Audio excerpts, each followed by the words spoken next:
Speaking on a cue card topic for 2 minutes in your IELTS speaking examination itself is very stressful and gives you a lot of tension. और उससे भी ज़्यादा tension लेने वाली बात बहुत लोगों के लिए ये होती है कि आपने 2 मिनट तक कोई क्यू कार्ड पे बोल दिया और फिर भी एग्जामिनर आपकी तरफ देख रहे हैं और आपको नहीं कह रहे हैं प्लीज स्टॉप टॉकिंग। आप सब में से काफी लोगों ने इस प्रॉब्लम को या तो एनकाउंटर किया है या फिर आप इस प्रॉब्लम के बारे में सोच के डर महसूस कर रहे हैं। Hi friends, this is doctor Swati Joshi और आज हम बात करने वाले हैं कि हमारे IELTS के स्पीकिंग एग्जामिनेशन में जब हमने काफी सारा इंफॉर्मेशन ऑलरेडी दे दिया है, हमें लगता है कि हमने 2 मिनट्स तक बोल दिया और फिर भी अगर एग्जामिनर एक्सपेक्ट कर रहे हैं that we go on talking, then how do we elaborate our cue card? I am going to give you 5 very important tips today about speaking on and elaborating your IELTS cue card. Something very easy and simple जो आप कर सकते हो वो है give additional information to the examiner. अब ज्यादातर cue cards जो आपने देखे होंगे उसमें अंदर जो बुलेट पॉइंट्स होते हैं या फिर जो क्यूज होते हैं उसमें सम फिक्स क्वेश्चंस होते हैं। फॉर एग्जांपल, अगर आपको कोई चीज या व्यक्ति के बारे में पूछा है तो नीचे लिखा होगा व्हाट इज इट या फिर हु इज ही और शी।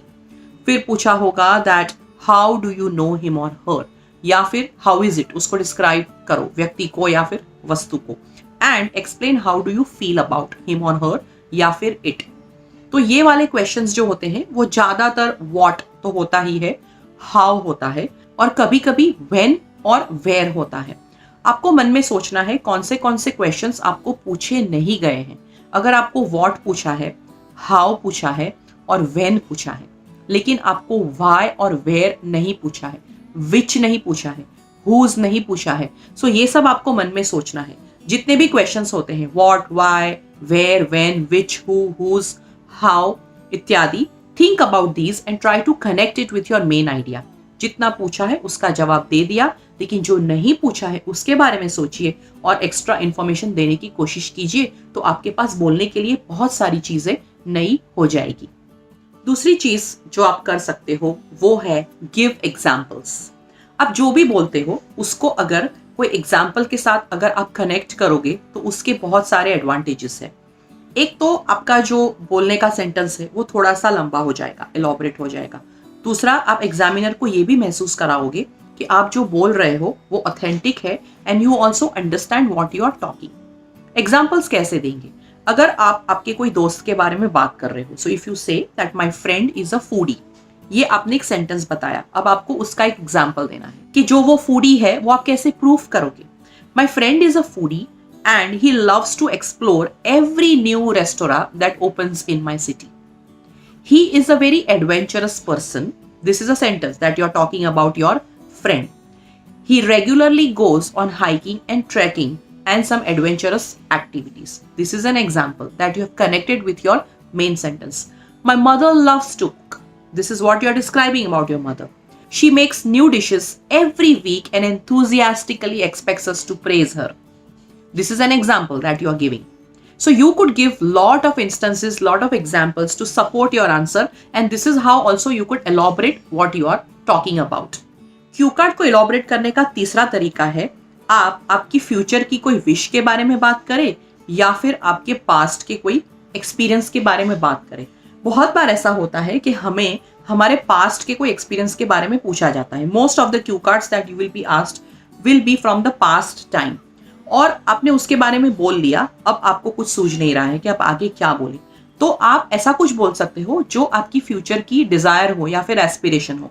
तो अगर आपको पूछा गया है talk about a long walk that you had, यानी ऐसे कोई समय की बात कीजिए जब आपको बहुत चलना पड़ा, दिस इज पास्ट टेंस। सो इसके साथ आप फ्यूचर की कोई विश को कनेक्ट कर सकते हैं। For example, I wish to explore my full potential and my fitness and therefore it's my wish to go for a marathon or for a half marathon.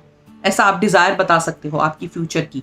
सो आपने बोल तो दिया कि आप पास्ट में इस दिन इस समय पे आपने बहुत सारा वॉकिंग किया था, लेकिन now you are adding something to it that it's your wish in the future to run a marathon. आपको पूछा गया है कि आपका गोल क्या है फ्यूचर में, ये आपका क्यू कार्ड का टॉपिक है। आपने उसके बारे में मे बी थोड़ा सा बोल दिया, लेकिन अब you are stuck, you are falling short of ideas. तो आप आपका कोई पास्ट एक्सपीरियंस इसके साथ कनेक्ट कर सकते हैं. Maybe you can say, when I was a child or in my school days, I really used to enjoy setting up short term goals. For example, I used to finish my homework and then go for playing with my friends. So, finishing my homework to go out to play with my friends was my short term goal, which I used to enjoy. While you are talking about your future goal, you are connecting it with something about the past. So, think about it. When you are asked something of the past or in the future, don't be stagnant over there. ऐसा जरूरी नहीं है कि आपको वहीं का वहीं रहना है. आप उससे कनेक्टेड कुछ फ्यूचर की बात कर सकते हो, या फिर फ्यूचर से कनेक्टेड कोई पास्ट की या प्रेजेंट की भी बात कर सकते हो.